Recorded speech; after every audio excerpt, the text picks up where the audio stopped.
Hey, John Yax here. How many diets are out there? How many diet fads come around? How many of like, eat this, don't eat this, eat all meat and don't eat any carbs, and then this and this.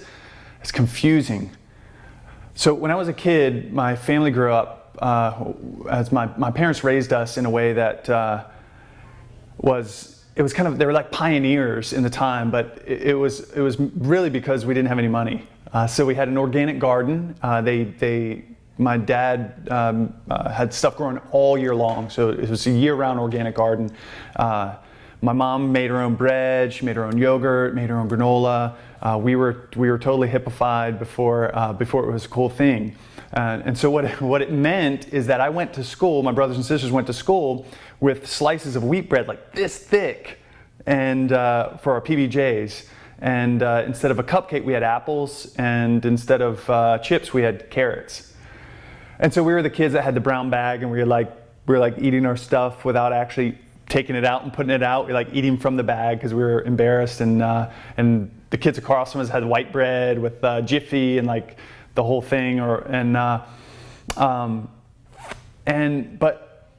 you know, looking back at it, it was a blessing because we were eating amazing food and it was doing incredible things for us.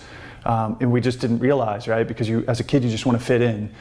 As I got older, when I was in my teenage years and I was off doing stuff with my friends, running around, well, all my friends ate fast food, so I started eating fast food too. And what started happening is I would get the worst indigestion, heartburn and upset stomach every time I ate that stuff.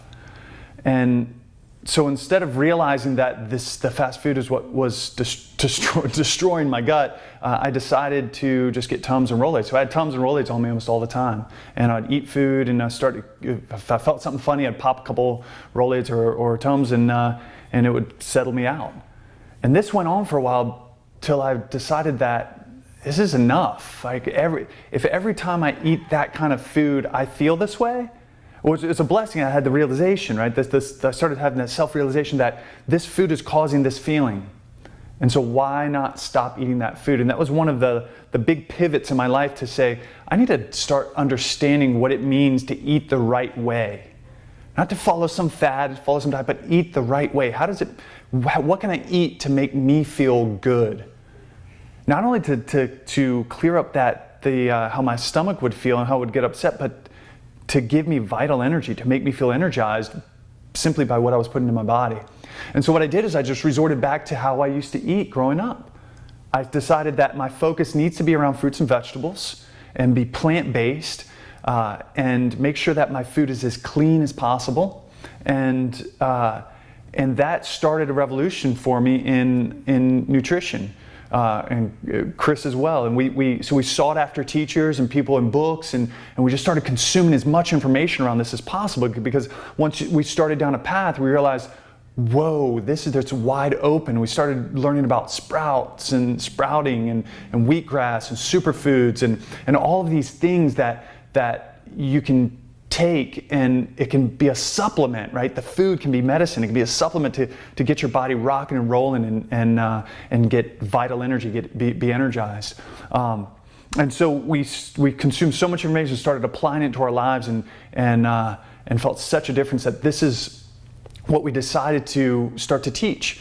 This is what we teach in teacher trains, what we've been teaching our teachers, and what we've been coaching people on. And this is a vital part of Yoga for Life Mastery. And Yoga for Life Mastery, one of the essential pillars of Yoga for Life Mastery is self-mastery. And the self consists of the body, mind, and heart. The body is about getting your body feeling strong, open, so you have fluid power, but also the fuel, right? What are we putting in our bodies?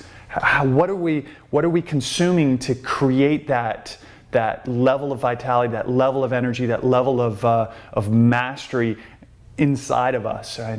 And something that supports us and keeps us rocking and rolling. And so the one thing I want to give to you, right, if you're still with me, you're still listening to me ramble on with this, is to eat 10% raw with every meal. Right? 10% raw with every meal. It is so important. There's a whole science to it that I'll make a video around the whole science about with it. But if we eat all cooked food or all processed food, the body looks at it like a pathogen, and it creates an overabundance of white blood cells to try to attack the pathogen. It's simply food, right? But if we have just at least 10% raw, the body doesn't react that way. And of course, the more raw, the better, but at least 10%. So when you get a plate of food, make sure 10%, that little slice of it, is raw.